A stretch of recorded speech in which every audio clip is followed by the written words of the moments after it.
5월달은 무슨 달이라고 그러죠? 가정달. 그렇죠. 네. 그래서 제가 말씀을 준비하면서 가정의 달에 대해서 좀 생각을 해봤습니다. 어떤 것이 정말 가족이고 가정이고 식구일까? 그런 생각을 해봤습니다. 가족, 그리고 사전을 또 찾아봤습니다. 네이버 백과사전을 찾아보니까 가족이라는 뜻이 혼인이나 혈연 관계에 있는 사람들의 집단 또는 공동체, 그러니까 혈연 관계, 혼인 관계를 통해서 모여있는 그런 사람들의 공동체, 집단을 가족이다 이야기해요. 그럼 식구는 뭐라고 할까요? 식구는 그렇죠. 한 집에서 함께 살면서 끼니를 같이 하는 사람, 같이 밥을 먹는 사람, 이걸 식구라고 해요. 여러분, 그러면 이 가족의 의미, 이 식구라는 의미에 맞게끔 여러분들의 가정은 평안하게, 이렇게 화목하게 잘 지내고 계신가요? 제가 이제 그런 생각을 좀 해봤어요. 근데 지금 뭐 코로나 때문에 우리 만나교회에서 이렇게 함께 식사를 하지 못하는 것 뿐이지, 우리가 코로나 전에는 항상 같이 모여서 함께 식사도 하고, 함께 울고, 함께 웃는 그런 시간들을 많이 가졌던 것 같아요.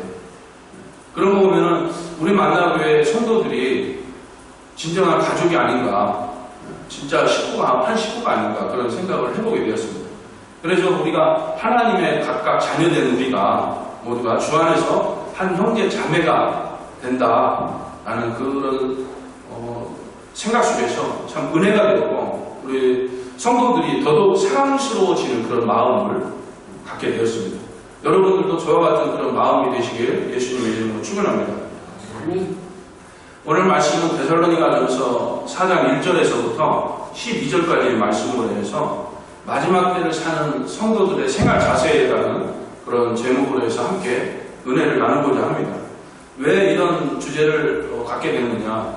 우리가 매 주마다 데살로니가전서를 쭉 말씀을 읽고 묵상하면서 그 속에 들어있는 하나님의 깊은 뜻을 헤아리는 그런 시간들을 갖고 있습니다. 데살로니가 교인들이 신앙생활을 시작한 지가 굉장히 짧고 그리고 유대인들의 핍박이 거셌어요. 그런 좋지 않은 그런 환경 속에서 이 신앙생활을 해나가는데 본이 되는 신앙생활을 했다고 말씀을 드렸어요. 그 본이 되는 신앙생활은 데살로니가 지역뿐만 아니라 다른 지역에까지, 저 멀리 뭐 아덴이나 뭐 베레아라든가 고린도라든가 빌립보라든가 이런 다른 지역에까지 소문이 퍼지는 거예요. 데살로니가 교인들이 신앙생활을 너무 열심히 잘한다. 믿음의 역사가 막 나타나고 믿으니까 그 믿음대로 나타나는 거예요. 삶 속에서 무엇이? 하나님의 그 역사하심이, 하나님의 능력이 내가 믿은 대로 나타나는 거예요. 내가 믿은 대로 어떻게 나타나요? 믿은 대로. 뭘 믿어야 돼요? 뭘? 네? 내게 능력 주시는 자 안에서 무엇이든 할 수 있다라는 이 확신과 믿음, 하나님을 믿는, 하나님의 존재를 인정하는 그 믿음과 예수 그리스도께서 나를 대신하여 십자가에서 피 흘려 죽어주신 그 믿음과 그 믿음 안에서 하나님의 자녀된 그 권세를 얻게 되었잖아요. 모든 것을 가진 자의 아들이에요. 이런 믿음이 있는데 무엇을 못하겠어요? 그러니까 막 믿음의 역사가 막 나타나는 거예요. 병든 자가 일어나고 귀신이 떠나가고 막 나타나는 거예요. 그 짧은 신앙생활 가운데에서, 그리고 환난 속에서 신앙생활을 했다고 했어요. 유대인의 핍박이 엄청 거셌단 말이에요. 오늘날에 이 손가락질을 하는 게 아니에요. 저 예수님이 막 이런 손가락질 아니에요. 돌로 쳐서 죽이는 종교재판을 하는 그런 시대였어요. 그런 시대 속에서 신앙생활을 했단 말이에요. 그러니까 이 성령께서 역사하니까 이 믿음의 역사가 막 나타나는 거예요. 데살로니가전서 1장에서 이야기를 하고 있지 않습니까? 이 믿음의 역사, 그리고 사랑의 수고. 사랑의 수고는 뭐라고 했어요? 성령이 충만하니까 성령의 열매인 사랑의 모습이 나타나는데, 이 사랑이 나한테 잘하는 사람한테 사랑의 모습을, 사랑의 수고를 하는 것이 아니고 나한테 잘하지 못하는 사람에게까지 사랑의 모습을 나타내고 있는 데살로니가 교인들의 신앙이었다는 것이에요.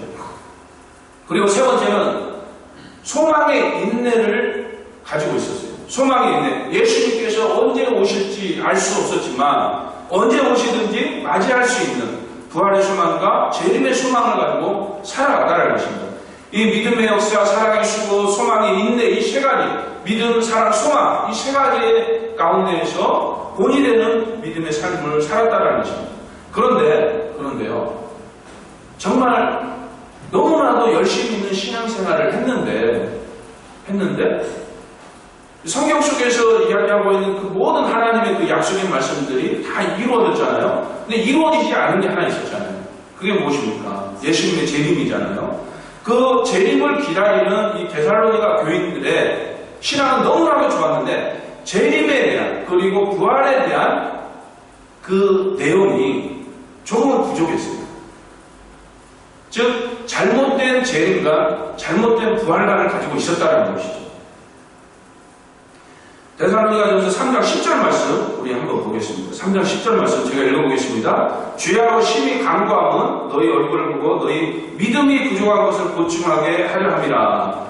자, 바울 사도가 데살로니가 교인들의 소식을 들었을 때 믿음의 역사가 나타나고 사랑의 은사가 있고 사랑의 수고가 있고 소망의 인내가 있다라는 소식을 듣고 너무나도 기뻐했어요. 그래서 바울 사도가 이제는 내가 살겠다라는 이런 고백을 할 정도로 데살로니가 교인들의 신앙이 굉장히 뜨거웠어요. 그런데 10절에서 뭐라고 합니까? 믿음이 부족한 것을 보충하게 하려. 이 믿음은 뭐냐면 믿음의 역사가 나타나는 그 정말 산을 들어 저리 옮겨져야 하면 옮겨질 수 있는 그런 믿음, 이 믿음을 얘기하는 게 아니라 방금 말씀드렸던 재림에 대한 그리고 부활에 대한 그런 어떤 직접적인 그 부분에 있어서 많이 부족했다는 것이에요. 그래서 그 부분을 채워주고자 하는 바울 사도의 그런 따뜻한 리더의 모습을 볼 수 있는 것입니다. 그리고 두 번째는 4장 11절 말씀입니다. 오늘 본문 말씀입니다. 11절 말씀 같이 읽어보겠습니다. 또 너희에게 명한 것 같이 조용히 자기 일을 하고 너희 손으로 일하기를 힘쓰라. 자, 일하지 않고 재림을 기다리고 있는 데살로니가 교인들의 모습이에요. 예수님의 재림이 자신들의 그 생애에서 올 것이다 라는 그런 확신 속에서 일을 안 하는 거예요. 마스크 다 쓰세요. 침 튀기네. 데살로니가 교인들이 일을 안 하는 거예요. 교회에 와서 열심히 예배하고 열심히 찬양하고 막 기도하고 열심히 신앙생활을 잘하는데 재림이 자신의 생애에 오실 것이다, 예수님이 오실 것이다 라는 그런 믿음과 확신 때문에 일을 하지 않고 재림을 기다리는 거예요. 여러분 이거 어떻게 생각하세요? 우리가 굉장히 깊이 있게 한번 생각을 해봐야 되는 부분이죠.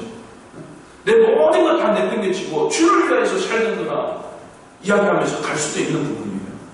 그렇죠? 근데 일하지 않고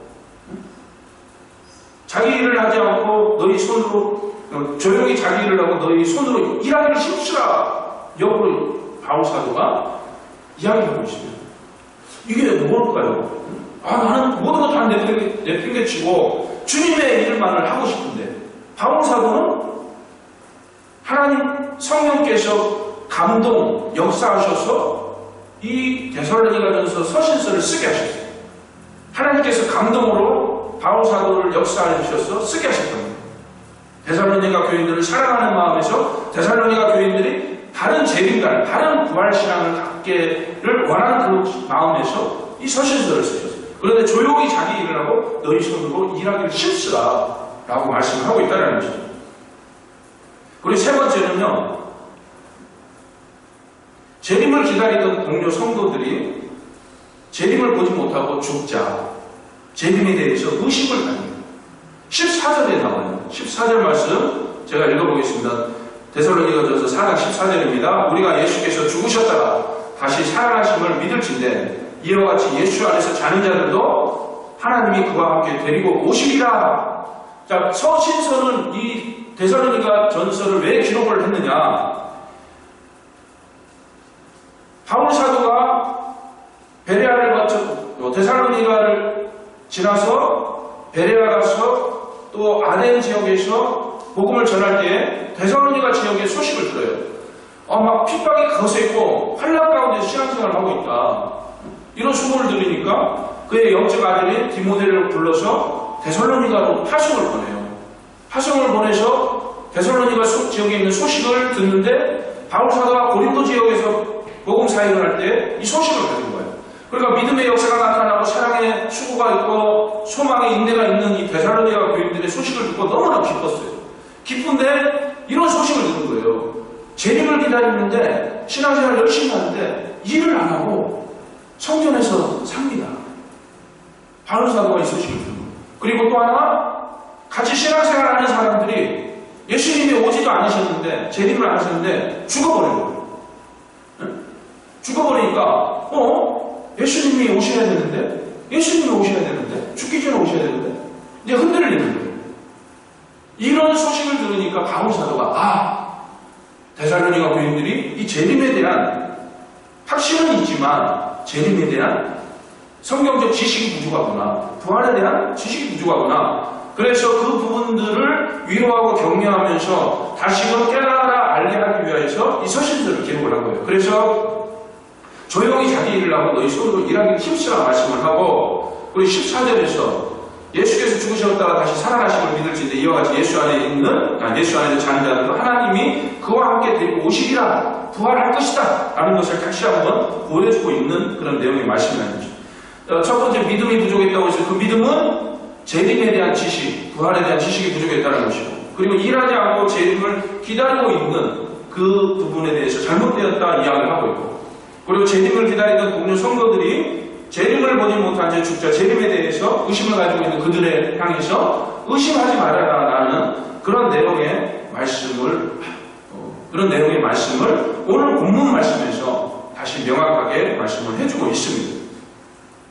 그러면서 마지막 때를 사는 성도들의 자세에 대해서 오늘 본문 말씀에서 전해주고 있습니다.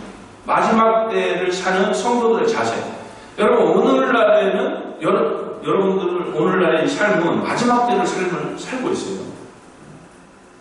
마지막 때는 언제냐? 신학적으로 이야기하면 몇 가지를 이야기할 수 있는데, 예수님께서 이 땅에 초림하시고 죽으시고 부활하시고 승천하셨어요. 예수님이 부활하시고 승천하신 그때부터, 그리고 예수님이 재림하시는 그 순간까지, 그 재림의 때는 언제인지 몰라요. 승천하시고 재림하시는 그 순간까지를 마지막 때라고 해요. 예수님이 언제 오실지 모르는 거예요. 승천하시고 1시간 뒤에 오셨으면 그 1시간이 마지막 때였어요. 근데 아직 예수님이 오시지 않았잖아요. 그러니까 예수님이 승천하시고 나서부터 약속하신 그 약속의 그 순간부터 다시 오시는 그 시간까지, 이때를 마지막 때로 볼 수 있는 거예요. 그럼 마지막 때에 어떤 현상들이 나타나냐? 그런데 오늘날의 이 시대가 더더욱 악한 모습들이 보여지고 있죠.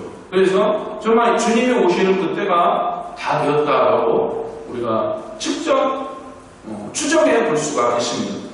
마태복음 24장에서 예수님이 오실 때의 모습을 6가지, 그리고 현상을 1가지, 총 7가지로 말씀을 한다고 우리가 한번 말씀을 한번 들었습니다. 첫 번째는 거짓 그리스도가 많이 나타난다 말씀을 했어요. 거짓 그리스도.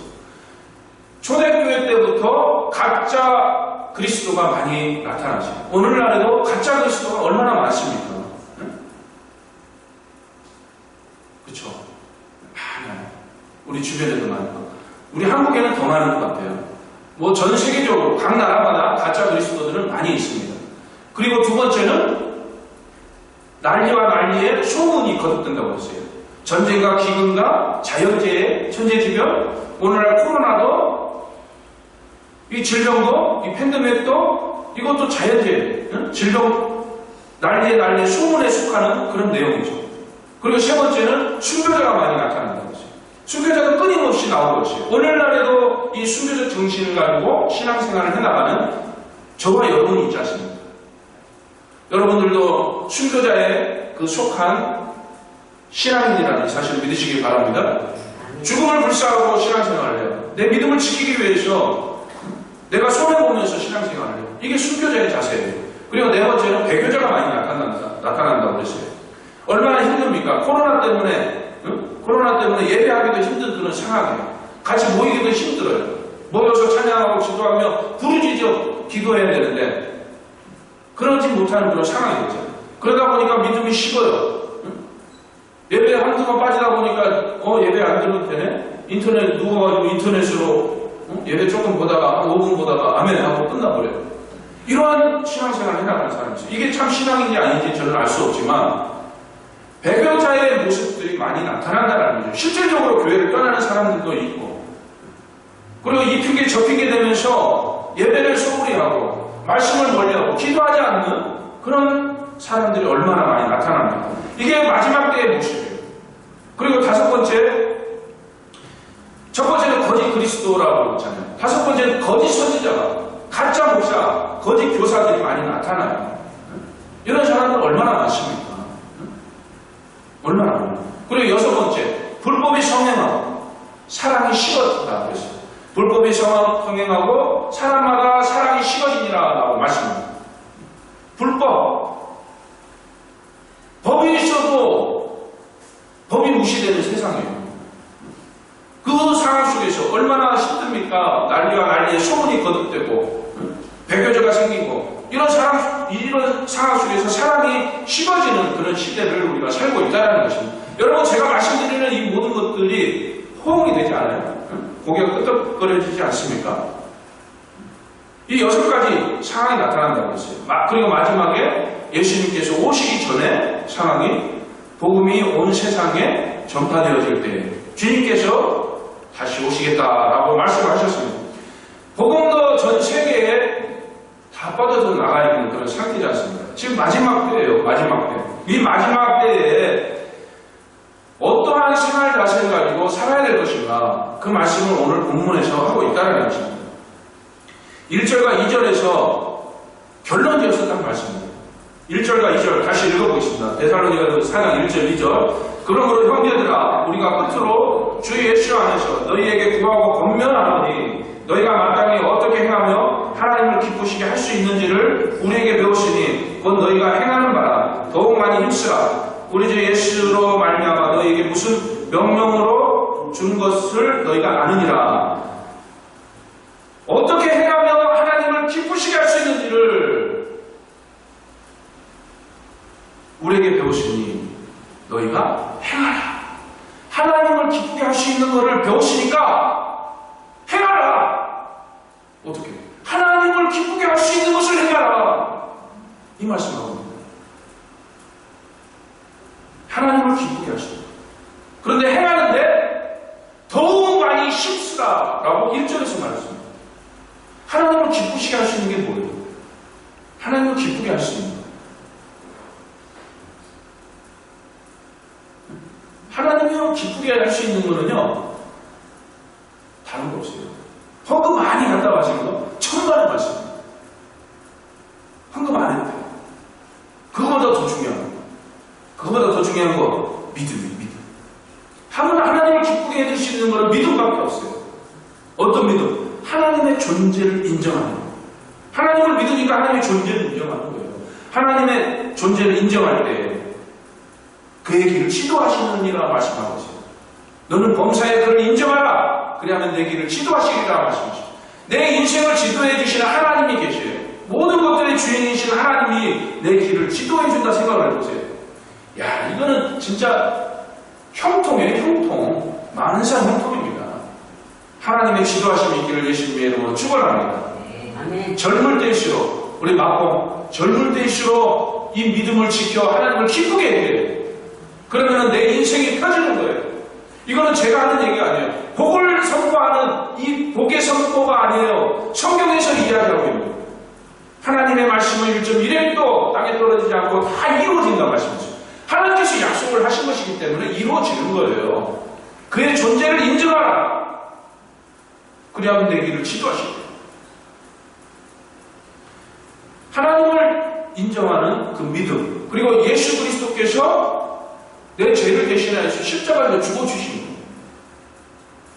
예수님 때문에 우리가 하나님 앞으로 나갈 수 있는 거예요. 예수님이 안 계시면 하나님 앞으로 나갈 수 있는 자격이 없어요. 자격이 없어요. 자격이 안 돼요. 내 죄, 더럽고 추한 이 죄 때문에 하나님 앞으로 나갈 수가 없는 거예요. 이 부끄러운 죄, 이 허물까지도 그 십자가에서 피 흘려 다 쏟아주시면서 대신 나를 대신해서 죽어주신 그 예수 그리스도의 은혜로 말미암아 내가 사는 거예요. 이것을 믿는 그 믿음이 있을 때에 하나님을 기쁘게 해줄 수 있다는 것이에요. 이 사실을 믿으시길 바랍니다. 이 기쁨의 신앙생활, 기쁨의 믿음 생활을 행하라. 데살로니가전서 1장에서 데살로니가 교인들이 믿음의 역사를 나타내 보인 것처럼 우리 삶 가운데서 이 믿음의 역사를 나타내 보여라 라고 말씀하고 있습니다. 그런데 행하는데 더욱 많이 힘써라. 미쳐버려라는 거예요. 미쳐버려라. 믿음에 미쳐라. 하나님께 미쳐라. 저는 미쳤습니다. 예수님에게 미쳤어요. 예수님을 다시 만나기 전에는 제 간증 하나 하겠습니다. 저희 어머니가 제가 이제 한 20년간 세상 속에서 살았다고 했잖아요. 하나님을 떠나서. 완전 세상 사람들과 똑같은 그런 삶을 살았습니다. 우리가 교회 가기 싫어 죽겠는데 우리 어머니 때문에 갔어요. 어쩔 수 없이. 어머니가 자꾸 이제 잔소리하고 하니까 효자인가 봐요.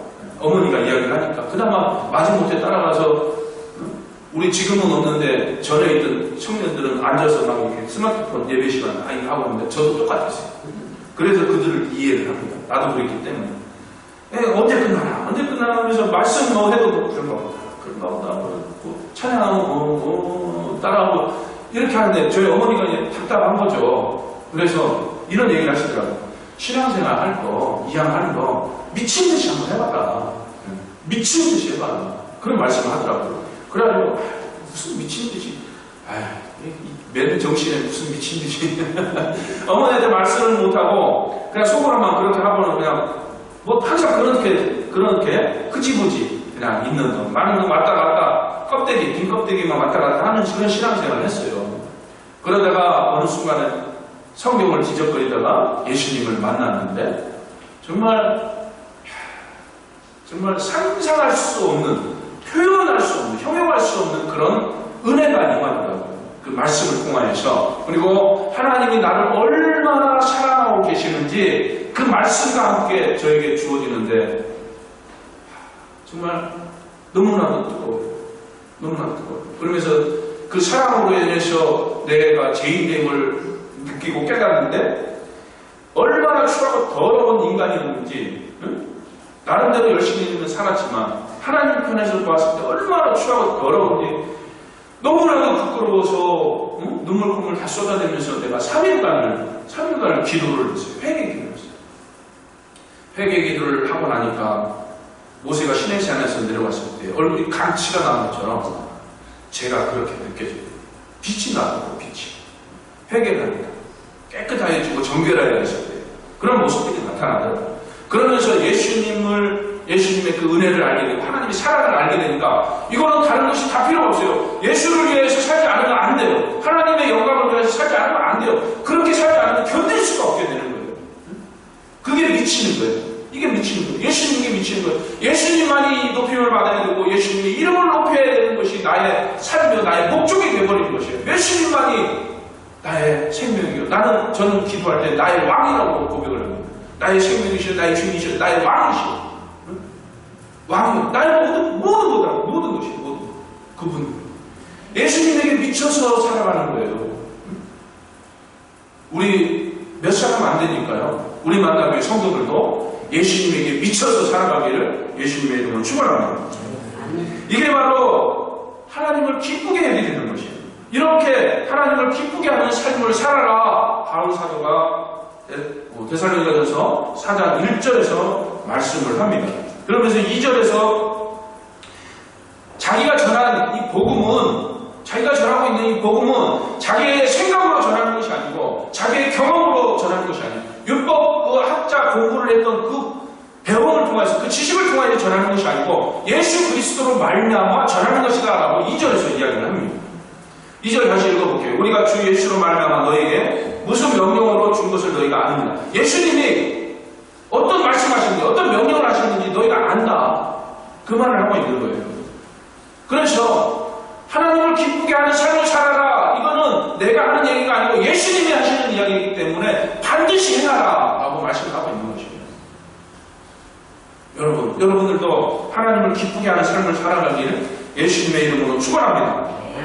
그럴 때 하나님께서 기뻐하시고 또 자녀지 않습니까? 우리가 하나님의 자녀지 않습니까? 하나님의 자녀인데 하나님께서 좋은 것을 예비하셨고 그 예비하신 좋은 것을 우리들 삶 가운데서 풍족하게 채워주신다라는 사실을 믿으시길 바랍니다.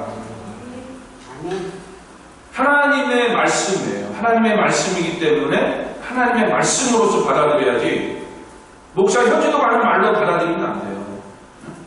하나님의 말씀이기 때문에 지금 이 시간 전해지는 이 말씀이 하나님의 말씀으로서 내가 받아들여야지만이 여러분에게 복이 된다는 이 사실을 믿으시길 바랍니다. 자, 하나님을 기쁘게 하는 삶을 살아라 말씀하시고 두 번째로 거룩한 삶을 살아라라고 말씀합니다. 자, 3절에서 이야기합니다. 3절, 4절, 5절에서 이야기해요. 같이 읽어보겠습니다. 하나님의 뜻은 이것이니 너희의 거룩함이라 곧 음란을 버리고 각각 거룩함과 존귀함으로 자기 안에 대할 줄을 알고 하나님을 모르는 이방인과 같이 세경을 따르지 말고 그리고 이 일에 분수를 넘어서 형제를 해하지 말라. 아멘. 자, 네 가지를 지금 이야기하고 있어요. 거룩한 삶을 사는데 거룩은 하나님의 본성입니다. 내가 거룩하니 너희도 거룩하라 하나님께서 말씀하셨어요. 하나님은 거룩, 구별되신 분이에요. 구별되어지신 분이기 때문에 너희도 구별되어져라 라고 말씀하셔요. 어디와 구별되어지냐? 세상과 구별되어라. 세상과 구별되어라. 거룩하라. 세상과 구별되라. 그 거룩을 위해서, 세상과 구별을 위해서 음란을 버리고 라고 말씀합니다. 음란을 버리고. 음행이 가득할 때에 소돔과 고모라가 음행이 가득할 때에 불용함으로 멸망하는 것입니다. 노아 때에 물로 심판을 받을 때 음행이 가득하여서 심판하는 것입니다. 오늘날에 이 음행이 가득한 시대를 살고 있습니다. 남자가 남자를 사용하고 여자가 여자를 사용하고 하나님의 법에 어긋나는 그러한 모습뿐만이 아니고 남녀 간의 정상적인 그런 상황 속에서도 이 음행이 넘쳐나는 그런 시대를 살고 있어요. 그런데 이거는요 오늘날뿐만이 아니에요. 인간이 타락한 이후부터 끊임없이 지속되어져 온 제약이 바로 이 음행입니다. 음란을 버리고 첫 번째 음란을 버리라고 했어요. 그리고 두 번째는 아내에게 만족하라 말씀하고 있어요. 남편에게 만족하라, 아내에게 만족하라 그 말씀하고 있어요. 하나님께서 정하신 이 가정이라는 제도를 지켜가라는 그런 말씀이에요. 남자와 여자가 둘이 만나 가정을 꾸리라는 것이 하나님의 명령이었어요. 하나님께서 세우신 유일한 조직, 첫 번째 조직이 바로 가정이라는 조직입니다. 두 번째 조직은 교회고 하나님께서 만들어 놓은 이 제도에 맞는 삶을 살라라는 것이에요. 아내에게 만족하고 남편에게 만족하고. 그리고 세 번째, 거룩한 삶을 위해서 세격을 따르지 않고 라고 말씀합니다. 색을 밝히지 말아요. 그러니까 음란을 버리라는 것과 똑같은 말이죠. 그리고 네 번째는 형제를 해하지 말라라고 말씀합니다. 형제를 해하지 말라. 이거는 뭐냐? 남의 아내를 탐하여서 형제를 힘들게 하지 말아라. 형제를 해롭게 하지 말아라. 이 말씀이에요. 그런데 왜 바울 사도가 데살로니가 교인들에게 신앙생활을 아주 열심히 잘하는 믿음이 참 좋은 이 데살로니가 교인들에게 말씀을 하고 있느냐? 이 말씀은요, 오늘날의 이 음행이 가장하는 것처럼 바울 사도가 살았던 이 시대에도 이 음행이 가득했어요. 이때는 헬라 문화가 이스라엘 그 주변에 헬라 문화가 가득한 그런 시대였습니다. 그래서 로마 시대, 우리가 TV를 보더라도 그 성적으로 굉장히 음란하고 타락해 있는 그런 모습들을 볼 수 있었잖아요. 그것처럼 굉장히 성적으로 문란하고 타락한 그런 시대를 살고 있었어요. 그래서 헬라인들의 공통점이었어요. 이 성적 부도덕이 헬라인들의 공통점이었고, 그리고 5절에서도 뭐라고 하느냐, 5절에서, 자, 4장 5절 같이 읽어보겠습니다. 하나님을 모르는 이방인과 같이 세격을 따르지 마라. 말씀입니다. 하나님을 모르는 이방인들이 세격을 따른다는 그 말이에요.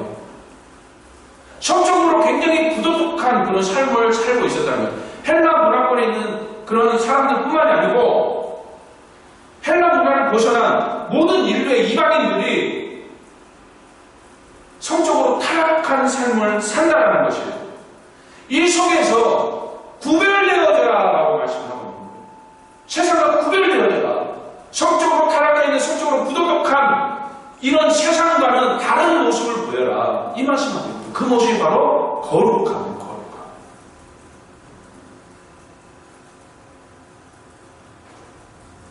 그런데 세상과 구별되어진 이 모습, 여러분, 내가 신앙생활을 하는데, 내가 예수 믿는 사람인데 정말 하나님 보시기에 기뻐할 수 있는 그런 모습 가운데 바로 서기가 쉽지가 않아요. 세상과는 구별된 음란을 버리고 이 정도는 혼인한 사람으로서 지켜나갈 수도 있겠지만, 정신 똑바로 차리고 지켜나갈 수 있지. 또는 어떤 그 외에도 제약된 그런 속에서 죄를 멀리하고 선한 길에 서고자 하고 악은 어떤 모양이라도 버리고자 하는 그런 모습들은 나타나지만 실질적으로 참 힘들어요. 그렇지 않나요? 내 힘으로 이 거룩을 지켜나간다는 것은 쉽지가 않다는 것이에요. 그런데 할 수 있는 방법은 딱 하나밖에 없어요. 우리가 예수 그리스도를 의지하는 것 외에는 방법이 없어요. 내 힘으로, 내 의지로 내가 거룩함을 유지하겠다? 내 힘으로는 절대 불가능합니다. 여러분 힘들어요. 불가능해요. 저도 힘들어요. 여러분들도 힘들어요. 바울사람도 힘들다고 고백을 했어요. 내 안에 죄의 법과 하나님의 법이 싸운다고.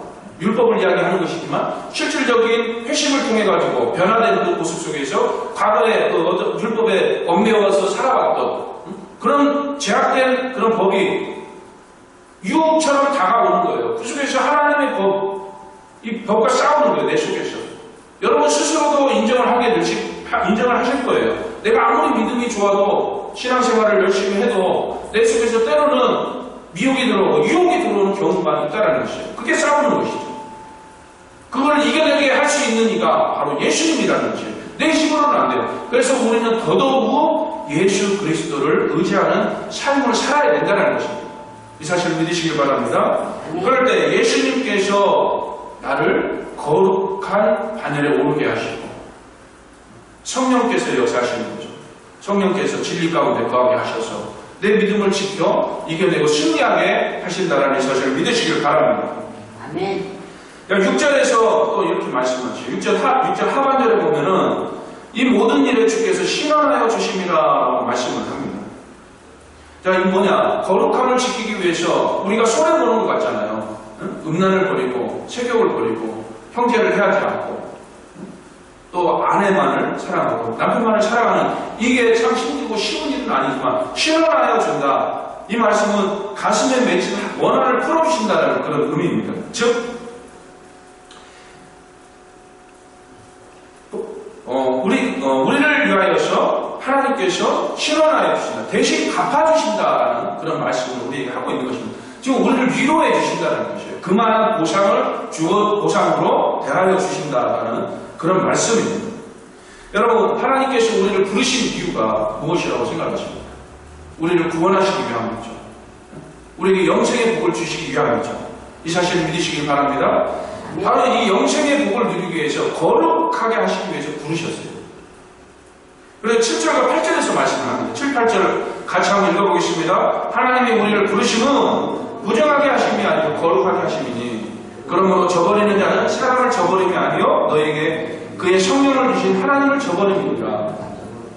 우리를 거룩하게 하시고자 거룩한 상태에서 우리를 구원하게 하시고자 영생의 복을 주시고자 하나님이 부르셨어요. 그런데 이 부르심을 저버리게 된다면 사람의 말을 저버리는 것이 아니고 사도 바울이 이야기를 하는 것을 저버리는 것이 아니고 우리를 부르신 하나님을 저버리는 것이다 라고 말씀을 하고 있는 거예요. 즉 성령을 거부하고 성령을 해방하는 죄가 된다는 것입니다. 성령 해방죄는 성령을 부정하고 성령을 받아들이지 않는 것은 사함을 받지 못한다고 말씀을 하고 있는 것입니다. 우리는 우리를 거룩하기 위해서 우리를 부르심, 이 부르심의 사실을 우리는 잊지 말고 부르심에 날마다 감사하면서 영광 돌릴 수 있는 그런 삶을 살아야 될 것입니다. 그리고 세 번째는 마지막 때의 성도들의 생활 자세, 세 번째는 서로 사랑하라. 서로 사랑하라. 여러분 1장에서 사랑의 수고를 통해서 사랑의 본을 보였다라고 말씀을 드렸습니다. 그런데 10절에서 말씀은 너희가 온 마게도냐 모든 형제들에 대하여 과연 이것을 행하도다. 형제들아 권하노니 또 그렇게 하고 마게도냐 모든 형제에 대하여 과연 이것을 행하도다. 무엇을? 사랑을 행하였다. 그래서 1장에서 사랑의 수고에 대해서 극찬을 하는 것입니다. 9절에서 이어지는 거잖아요. 형제 사랑에 관하여는 너에게 쓸 것이 없음은 너희를 자신이 하나님의 가르치심을 받아 서로 사랑하라. 정말 사랑의 모습들을 잘 나타냈어요. 그래서 칭찬했어요. 그런데 10절에서 너에게 권하노니 더욱 그렇게 행하라라고 말씀을 하고 있는 것입니다. 사랑은 허다한 죄를 덮는다고 그랬어요. 사랑은 허다한 죄를 덮는다고 그랬고 로마서 3장 10절에서는 율법의 완성이다라고 말씀했어요. 율법의 완성이라고 말씀했고 또 예수님이 새 율법을 너에게 주노니 서로 사랑하라라고 말씀했어요. 예수님의 지상 명령이에요. 사랑을 실천함으로써 율법을 완성시키는 것이고 모든 죄를 덮는 것이고 예수님의 새 지상 명령이시기 때문에 이 사랑을 강조하는 것은 강조하고 또 강조해도 부족하다는 것이에요. 그리고 우리가 믿는 자에게 주어지는 것이 무엇인가? 성령이지 않습니까? 성령의 열매로서 사랑을 이야기하고 있지 않습니까? 그래서 사랑을 끊임없이 강조하고 사랑을 이야기해도 부족하다는 것이에요. 저는 여러분을 사랑합니다. 주 안에서 사랑합니다. 여러분도 저를 주 안에서 사랑하고 있다는 것을 저는 믿습니다. 우리 모두가 주 안에서 서로 사랑하게 되기를 예수님의 이름으로 축원합니다. 이웃과 형제를 사랑함으로써 주님의 가르침을 실천하는 우리 만나교회 성도들이 되시길 예수님의 이름으로 축원합니다. 시간이 길어지니까 이렇게 짧게 말씀을 드리고 마칠게요. 마지막으로 네 번째, 마지막 때를 사는 성도들의 생활 자세, 자신의 일에 충성하라라고 말씀을 합니다. 11절 말씀을 보겠습니다. 함께 읽어보겠습니다. 또 너에게 명한 것 같이 조용히 자기 일을 하고 너희 손으로 일하기를 힘쓰라. 데살로니가 교인들의 문제점이 재림을 기다리는데 열심히 신앙생활을 하는데 일을 안 한다는 것이에요. 성경에서는 뭐라고 합니까? 일하지 않는 자 먹지도 말아라, 먹이지도 말아라 말씀합니다. 조용히 자기 일을 하고 잘 설명하고 달래서 자기 자신을 잘 설득하고 또 타인을 잘 설명하고 달래서 일을 할 수 있게끔 해라 말씀합니다. 전도서 9장 10절 말씀을 보면은 내 손이 일을 얻는 대로 힘을 다하여 할지어다. 맡겨진 일에 최선을 다하라는 것이에요. 내 손이 일을 얻는 대로 힘을 다하여 할지어다. 여러분, 우리 세상적인 말을 말해도 인생의 행복이 수고하는 가운데 낙을 누리는다. 이런 말이 있어요. 인생의 행복이 수고하는 가운데 낙을 누린다. 내 삶의 행복을 느낄 수 있는 것은 열심히 일을 통해 가지고 얻어지는 그 낙, 여기 있다는 것이에요. 세상 속에서도 그런 이야기를 하는데 성경에서는 일하지 않는 자 먹지도 말아라, 먹기지도 말아라 이야기를 하고 있는 거예요. 그리고 오늘 말씀에서도 열심히 일을 하라 이 말씀을 하고 있는 거예요. 왜 열심히 일을 해야 될까요? 자, 일할 수 없는 그런 지금 육신이고 환경이라면 괜찮아요. 젊었을 때 힘다하여 하나님을 사랑하고 섬기는 그 모습으로 열심히 생활을 해야 되겠죠. 왜 열심히 생활을 해야 되냐? 이거는 하나님을 인정하면 열심히 사는 것이에요. 하나님을 인정하면. 이 모든 것이 하나님의 주권 속에서 하나님의 그 창조하신 모든 것이란 말이에요. 하나님의 주인이란 말이에요. 하나님의 주권이란 말이에요. 나에게 건강 주심도 하나님이시오. 내가 이렇게 이야기를 할 수 있는 이 언어를 주신 것도 하나님이시오. 지식과 지혜를 주신 것도 하나님이시오. 모든 환경이 하나님으로부터 주어질 것이에요. 그러니까 감사가 넘칠 수밖에 없잖아요. 이 감사함 속에서 내가 일을 할 수 있는 이 환경이 주어졌어요. 이 일을 열심히 해야죠. 이 일을 통해서 또 부유함도 생겨요. 헌금할 수 있는 돈도 생겨요. 하나님께 다 100% 드리고 싶지만 하나님이 주신 것이니까 제가 배불리면서 쓸게요. 하는 것이에요. 열심으로. 하나님이 주신 것이기 때문에 내가 열심히 얻고 내가 열심히 수고하는 것이에요. 이게 하나님을 인정하는 자의 삶이에요.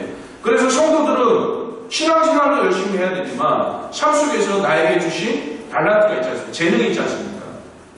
나에게 주신 은사 말고 세상적으로 살아가면서 주어진 그런 재능들이 있잖아요. 이런 재능에 맞게끔 열심히 일을 해 나가야 된다는 것이죠. 그런데 그 일이 어떤 일이 되어야 되느냐? 하나님께 기쁨이 되어지는 일이 되어야 될 것이고 사람에게 유익이 되어지는 그런 일이 되어야 될 것이죠. 사람에게 해를 끼치는 그런 일이라면 그건 하나님께서 기뻐하지 않으시겠죠. 말씀을 정리하겠습니다. 마지막 때를 사는 성도들이 어떠한 생활 자세를 가지고 살아야 되는 것인가? 그것은 하나님을 기쁘게 해주죠. 이것만 생각합시다. 하나님을 기쁘게 해주죠. 오늘은 우리 하나님을 내 하나님을 어떻게 기쁘게 해드릴 것인가? 이것만 생각하세요. 아침에 눈 떠서 기도하시고 오늘은 어떻게 해서 하나님을 기쁘게 해드릴 것인가? 이런 생각 가운데에 내 삶이 거룩하여지고 그리고 그 생각 가운데 사랑의 모습이 나타나는 거죠. 그 생각 가운데 나에게 주어진 모든 삶을 소중하게 여기며 살아가게 될 것입니다. 하나님을 기쁘게 하는 그런 삶 속에서 하나님이 부어주시는 그런 은혜와 사랑과 복이 충만하게 임하기를 예수님의 이름으로 축원합니다. 기도하시겠습니다.